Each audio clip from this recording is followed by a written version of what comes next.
welcome. This is Barbara from Vienna, Austria, and I would like to wish you all a very happy Valentine's Day wherever you are in this world. I hope you have a lovely Valentine's Day today. And we are going to be working on 3 spreads in this episode. And for the first one, I'm going to use one of Maud's prompt, which I will have linked below the list. If you don't have it yet and you need it, you can get it there for free.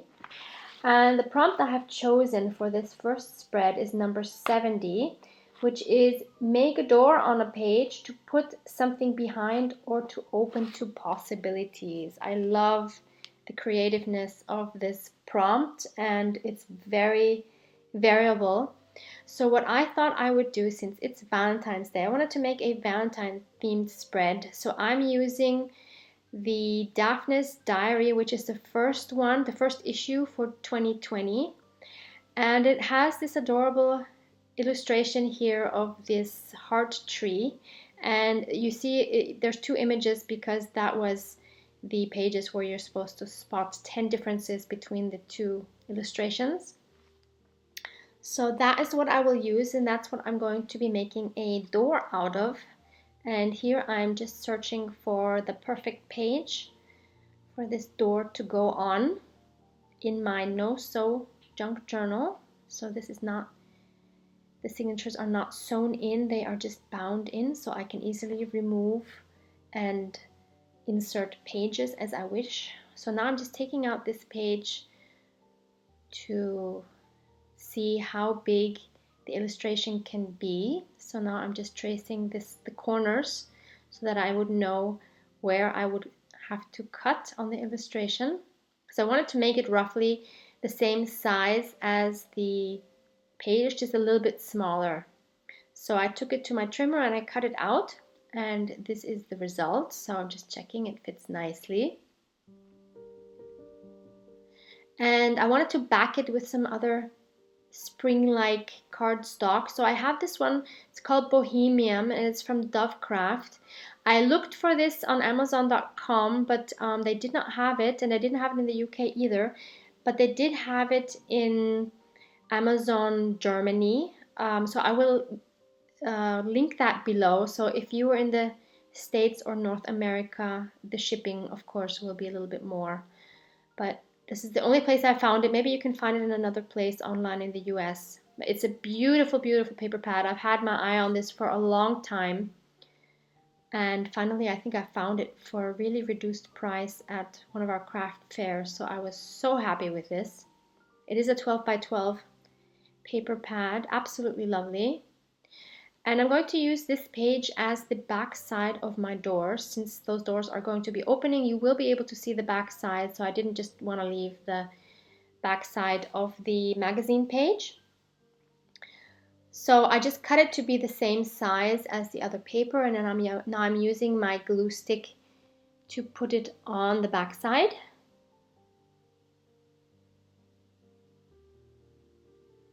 Of course, if you're making a door with some double-sided designer paper, then you don't need to do that. All right, and now I'm going to be cutting this illustration right down the middle. So I'm measuring how wide it is, and thankfully that was right the middle of the tree, so that worked out really well. And so this is how it's going to be, except I have my page upside down, which I will notice in a moment. It doesn't really matter because I'm not gluing yet, but I will notice that in a little bit. So now what I'm doing is, since this is a trim and scoreboard, I will link that down below as well, but it's absolutely not necessary at all. But since I had it there, I used the score part of it to just make score lines, maybe 1/8 of an inch or something like that, down the length of both outside door panels, so that I could now just fold them easily. And so that way they would open it. So I would just put some glue on those hinges on the right and the left, and then the middle would open like that. Yeah, that's where I notice it's upside down. So you can just make those folds without a scoreboard, but it just makes it easier for people like me who can't fold straight. So that was a little bit better. So I inked around all the edges, front and back. And then we had to choose a picture, of course, for underneath the door. So what would the door open onto? And I chose these absolutely adorable foxes that are apparently made, I think, out of felt. So there's this long article over a few pages about this lady who makes these adorable felt animals. And I really loved this one especially because they looked like a couple. And so I thought for Valentine's Day, that's very cute.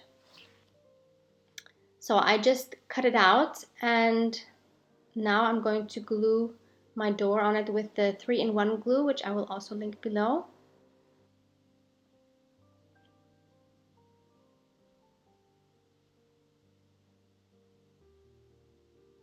Just making sure that those panels really line up well in the middle.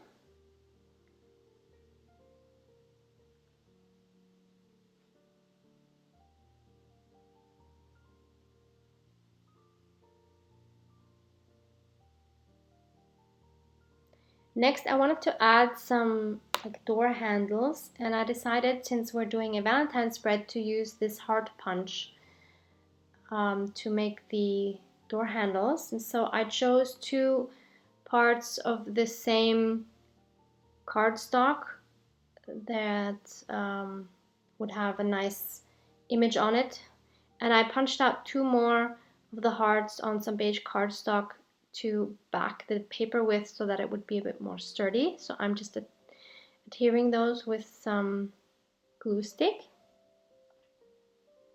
and then of course I'm going to ink those edges. So there's the one side, there's the other side. So those are going to be my 2 door handles, which I'm going to attach with 2 brads, and I'm going to put a hole through them with my awl. If you don't have an awl, you can of course just use a little bigger nail if you have, not nail, well, you could use a nail too, but I was actually thinking of a needle.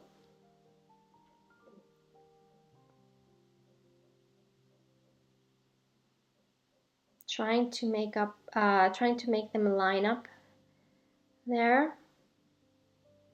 And now I have these pretty cheap brads that I think I got these locally, and there's these rose gold ones that have little hearts, so that is perfect for our little door here. So I'm just gonna put those through on both sides.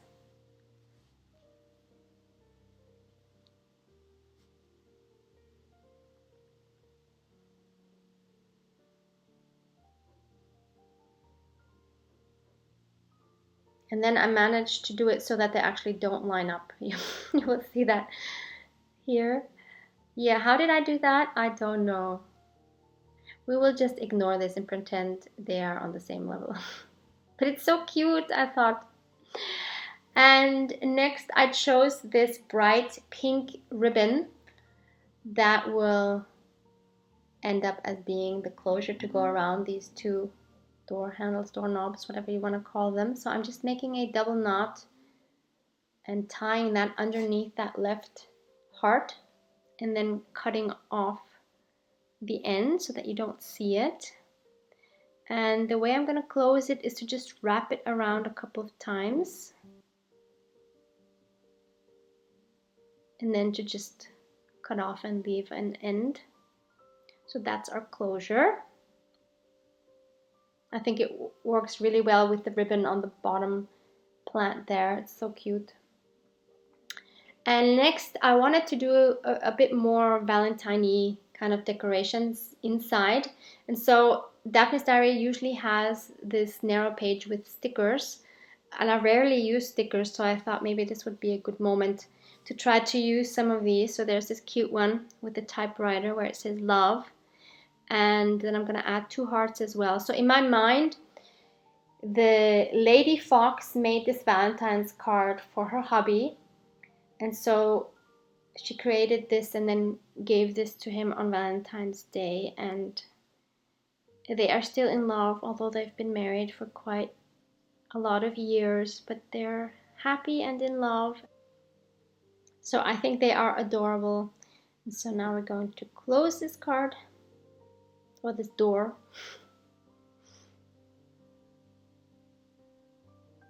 And then I also wanted to add some words in the front, since this was turning into a card and not just a door.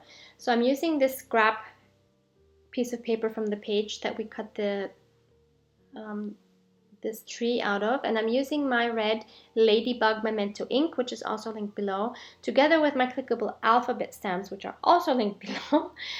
And I wanted to stamp the words "Be My Valentine," and I realized while stamping Valentine, there's two N's in it, but the stamp set only has one N, so you kind of have to stamp it in two, and I didn't manage to get it right the first time. So this is my second time, and it lined up a lot better.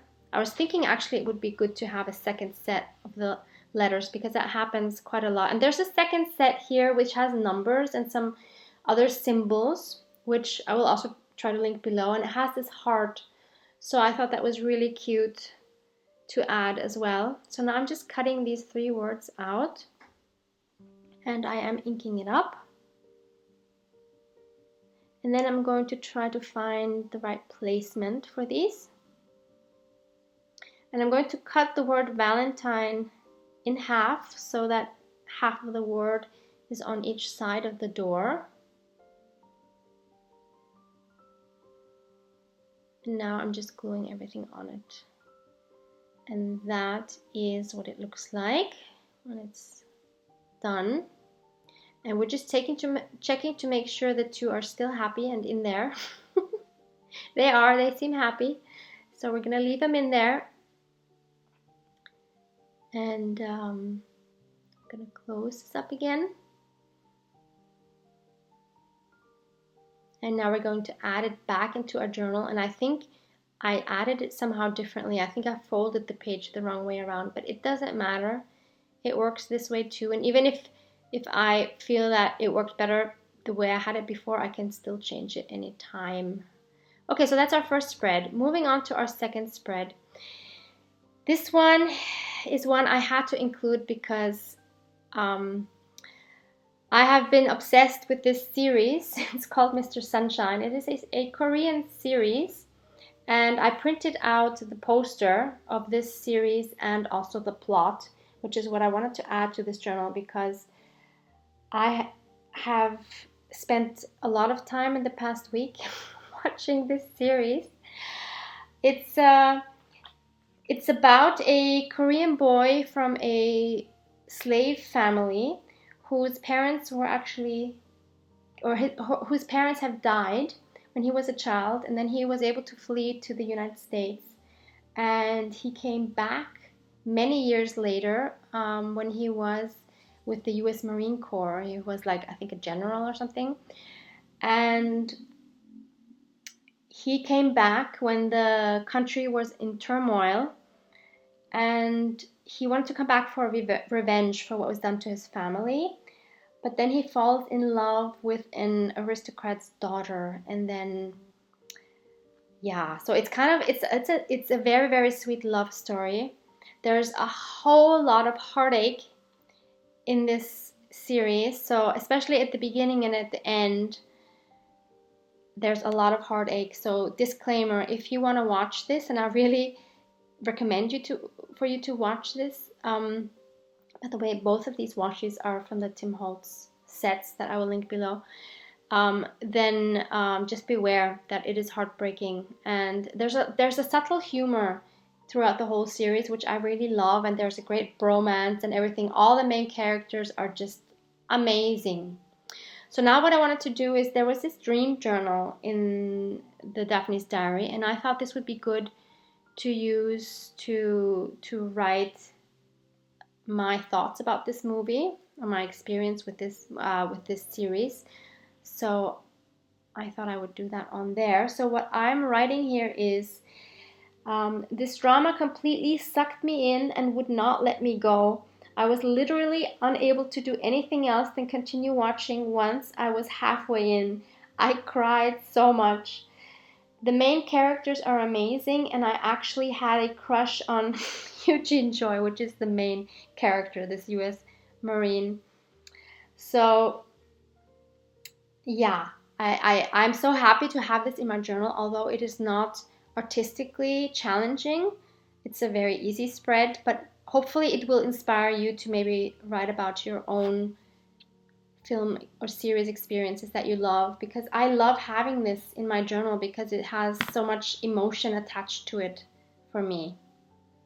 And for our third spread, I wanted to include a book that I had just finished reading, and I have to thank dear Irit for the tip on this book. It's Murakami's book 1Q84, and I will tell you about that in a little bit. I just wanted to take out some pages in the Daphne's diary that I thought would work so well for this spread. So it had this quote in there which I thought I could use, and also this one that says book tips I thought I could use. So that is the cover of the book, which I found on the internet and then printed, and then the summary of the plot I printed as well, and somehow I wanted to add those to the book and also write a quick book review. So just in case you're interested, I will read you, or I will let you know a little bit about the story behind this book. This book is actually seen as kind of like the rival story of George Orwell's 1984. It's a love story, it's a mystery, it has a lot of fantasy in it. So, I mean, if you know his books, then you know his style, and this is a really, really big book. It's in 3 parts, and it had over 1,300 pages, but I could not put it down. I just love his style so much. And it's about, you're following a woman and a man parallel, and then their worlds kind of get completely tangled in each other's, and she finds that she is all of a sudden living in like a parallel universe, which is why she calls it, instead of 1984, she calls it 1Q84, and the Q stands for question mark because she doesn't know what's going on. And then the counterpart, the man, is taking on a project as a ghostwriter, and so you follow each of their stories parallel, and then you find out how their stories actually are connected, and it gets weirder and weirder throughout the book, as always with his books. And I don't know, I just love his style. So I could imagine some people might not like his style, but if you've never tried out his style, then maybe start with a thinner book and not with this one. But if you like his style, then this is definitely one I can recommend, and I'm so happy Irid recommended it to me because I loved it so much, and I think maybe I can find a few more books that I haven't read of his. So maybe let's talk about what's happening here on the screen. So I was cutting out a piece of cardstock because I thought I would make a tag where I could put the cover of the book on one side and the plot summary on the other. So I wanted to cover, you'll see why I'm laughing. I wanted to cover the tag with some floral images on the one side. So I took out this page, and now I'm just measuring where I would have to cut it. And then before I cut it, I thought, well, I could just, instead of doing that, I would just put glue on it and then glue it and then cut around it. But I glued on the wrong side of the paper. So I actually glued on the side that I wanted to use. And so here I didn't notice yet. And then I'm like, oh my gosh. And I'm like, what did I do? Yeah, good job, Barbara. Well done. Okay, so trying to find another paper that would work in the magazine. So I found this one, which kind of had a cute design. And this one was just attached, had a perforated line, so it was easy to take apart. So here again, I was measuring how big it would have to be. But then after I cut it, I realized I could use this as the tag base. Actually, it already had 2 sides and it was thick enough to be a tag, so I thought I would do that. So I'm just now putting the glue on, putting the glue on. I'm adhering both sides to this tag, and I'm rounding the corners. And then of course I'm going to ink up the edges.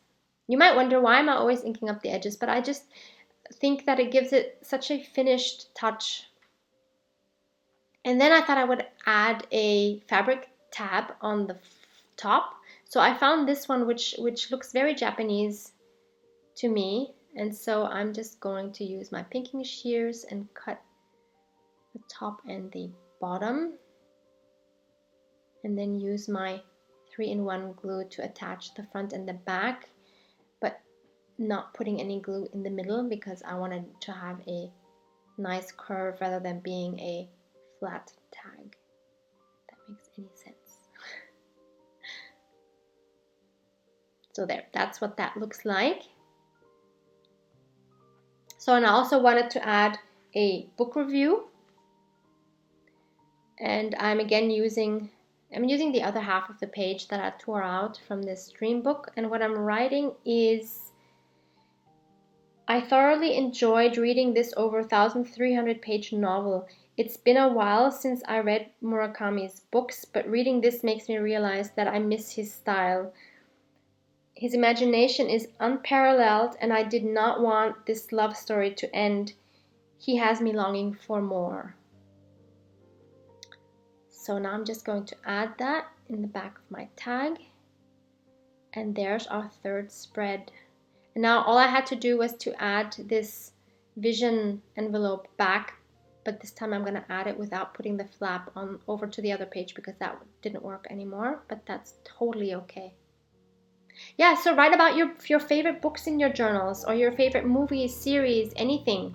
There's so many options. So thank you so much for watching. I hope you enjoyed this, and I hope to see you back next time. Bye!